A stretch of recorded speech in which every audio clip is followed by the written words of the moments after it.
All right, guys, welcome to the Buff Show. Today we have Cade and Whitney here, and we're going to go over three things, pick two for sellers.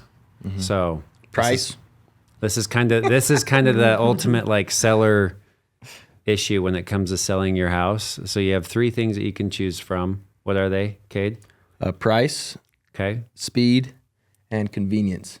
Yep. So you get kind of that trifecta, but you only get to pick two of them. Mm-hmm. And it's kind of interesting. We shot a podcast like this for buyers. Mm-hmm. What was the buyer one? It was price, location, and condition. Yep. Like those are the three things buyers can pick. And it's funny, I had some buyers listen to it and they're like, but it's so true. Like if, depending on where you're wanting to be as a buyer, like one of those things will have to give. Most of the time, yeah. Absolutely. Unless you have unlimited funds, but even then, like. But then it's the price. You're going to pay a lot for it, true. right? So it's point. Yeah, it all kind of washes out. So, anyways, sellers. These are your options: price, speed, and convenience. So, we're going to discuss kind of those combos. So we'll start out with the price plus speed combo. This is great if your home is in top condition and priced competitively. You'll likely attract multiple offers quickly. The downside is it's going to require prep work, staging, flexibility for showings, etc. Yeah. So this one is, like if you're willing to put in the work to get your home, if your home's not in top condition, right? You're willing to do the work to get it there. You're willing to let somebody come in and basically a stager come in and say, hey, we need to move all of this furniture out, or we need to take down all these decorations and we need to put up all new decorations, and you need to repairs. Be able to, exactly. Yeah. You need to keep your home spotless basically and be super, super flexible to showings. You need to be able to be available to show the home all the time. Yeah. And that sucks. Yeah. People underestimate how challenging it is for showings. Yeah. Like every seller in the beginning, they're stoked for showings, but then like a few weeks in, they're like, can we just please go under contract or get an offer? We pump the brakes. Yeah. And then sometimes they'll start declining showings, and like, anyways, it becomes harder. The one thing I do want to say though, if you want price and speed, like that doesn't mean that we can sell your home for some magical number, right? Either. Like it still needs to be priced accordingly. Yeah. Competitively. Yes. Yeah. So anyways. Yeah, speed in this market isn't very fast. True. Anyways. It's true. So I guess speed is kind of that'll change depending on what market you're in. Mm-hmm. Sure. If it was 2 or 3 years ago, it'd be way different, So what, you want to cover the next one? Yeah, so we've got price and convenience. So if you're willing to wait for that right buyer and like the timing on the market doesn't really matter to you, you can kind of think like minimal disruption, but it might take you longer to sell it. And it's good for those sellers who might not be in a rush to get rid of the property or. So this is where you're getting your price and it's a little bit more convenient, but you're not getting the speed of a quicker sell, which I think you have to take this with a grain of salt right now too, because it's not like you can overlist your property right now and then just wait it out. I mean, I guess you could. We could say like eventually, like the market will catch up. Hopefully. Like if you were a seller in 2000. But not necessarily. You would be on and off the market, sure. Like if you're on and off the market, like let's say you have a home and you just want to sell it for $500,000, but realistically it's only worth $400,000, right? Like that's what the market's telling us, but you want to list it $500,000. Like, yeah, I guess you could list it at $500,000, never accept an offer, probably never even get a showing, and then pull it off the market. Or just put it back on. But I think when you keep it on, like for me, I feel like, and I don't like you, like, I mean, obviously $100,000, like that's probably an extreme number, but like, I feel like as an agent, when I see a home that's listed and it's been listed for 100, 200 plus days, I'm not going, oh man, like, I mean, yeah, I'll give them what they're asking. Right. That makes perfect sense. Like to me, they're overpriced, right? And so I'm going to come in lower and try and see where we can negotiate there.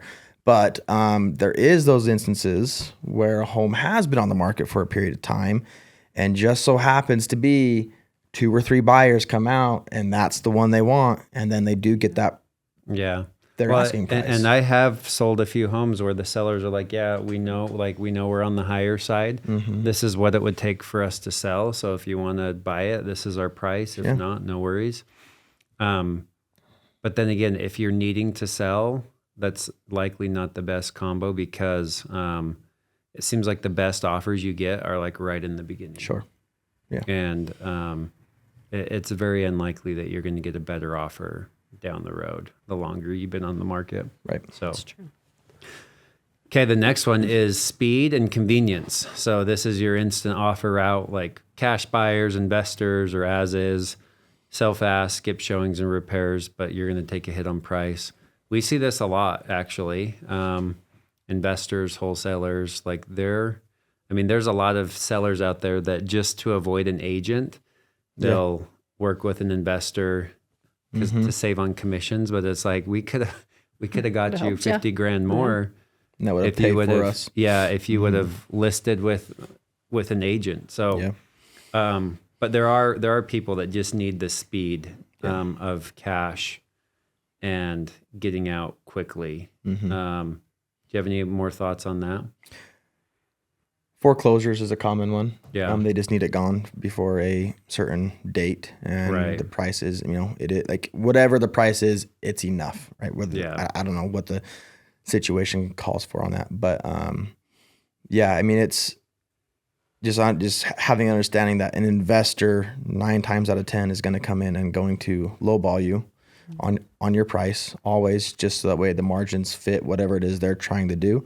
I think if you have an understanding with that and you're okay with that, and you just need the property gone for whatever reason, like that's a great option, honestly. And if the work isn't feasible for whatever reason, then that's a good route to go. Where do you guys feel like most sellers, what category do they fall in? I'm the type where I'm willing to put in the work to get the property in best condition, to try and list it at the best price to get it sold as quick as possible, is where I'm going to put myself. I think that if anybody's willing, it's just like putting in the work to get a good outcome, basically, right? So so in your scenario, like price or speed could be one of the, or not price, it'd be speed or convenience could be the one that lacks. Correct. Yeah. Because you're going to put in more work and you're going to try and sell it for as much and as fast as possible, really. Yes. I feel like. So it's more of a convenience that I'm willing to sacrifice as much convenience as possible. Yeah. I'm willing to try to do my best to keep our home, and it's a collective effort, but to keep our house showing ready, so that way we can show it as often as possible and get as many people in there as possible. And I'm also willing to paint or touch up or fix holes in the wall or fix X, Y, and Z to make sure the home is presentable, and so that way it presents well, because my goal would be to make as much money off the property as possible, which I think that's everybody's goal, but some people just aren't willing to do what it takes to get that. And that's may not have the means to put in the extra work or pay for someone to do that work. So I think, I don't know, personally, I feel like a lot of people are falling into the price and convenience. There are lots of people who are willing to do the work. Like, I'm with you on that. Like, I love to DIY at the house and everything, but and like do updates and whatnot. But I don't know. I feel like right now, particularly, I feel like price and convenience is where it lands. But I think it depends on the seller, like you said. Yeah. If you have like an older couple and they're just like, we don't want to stage. We've had our furniture forever. It looks fine to us. It works fine. Like, and I ask sellers all the time, I'm like, how much work do you want to put in to get the price that you want? I do think a lot of that boils down to how big is the seller's margin, right? If it's an older couple who's owned the home for 30 years, they don't have a mortgage on it. If they take a $20,000 hit, but it means they don't have to do the work and they can sell the property quickly, to them that's worth it, right? But if your margins are tight and you can't take a $20,000 hit because you're trying to break even or make X amount of dollars because you're trying to get into your next home, then you don't really have a choice, I guess. Well, and in this market, it's hard. Like I'm a good example because I actively have a personal house listed for sale right now. And we started Like we've dropped it like 80 or 90 grand up to this point. It's taken longer to sell. We put in a lot of work, staged it. We did everything we could there. So sometimes if it's not going the way you want, like you have to start giving on multiple areas. Yep. To try and get it to go. Because right now I'm like, there's a price in mind that I want, but I also want speed. And I'd like to get it sold quicker before Christmas, and I have to plow snow and all that there. And you did the work, but sometimes And I did the work, yeah. Sometimes the market's unpredictable. But you can't. Yeah. You can't predict, okay, I did these two things, I will get, or I sacrificed this, I will get these two things. Like Right. You can't always, unfortunately, it doesn't always work out that way. Well, and I think what sellers need to run numbers on is like, I think there comes a point where you have to start factoring in your holding costs. Like, what's your burn rate on holding this property? Because some sellers will be like, well, like right now is a perfect example. Like we're heading into November, it's going to start snowing. The market dips down significantly right now. Luckily, this house is in Eden. There is kind of a secondary market, the ski market there that picks up. But like in Ogden or Layton, Davis, Weber County for the most part. Yeah, there's not really that second wave that comes. And it really slows down a lot, like November, December, January, February. And so if you almost have to ask yourself, what's like, I'm paying taxes, insurance, utilities, like all these expenses. What is it costing me to hang on to this house? And do I think I can sell it for that much more in the spring, right? Every month that you hang on to it, it's going to cost you. Like you're going to want to have to recoup that next spring by hanging on to it because there's like a time cost there. So I don't think we should do another podcast on that. Just going over like holding costs. What's your holding costs on this?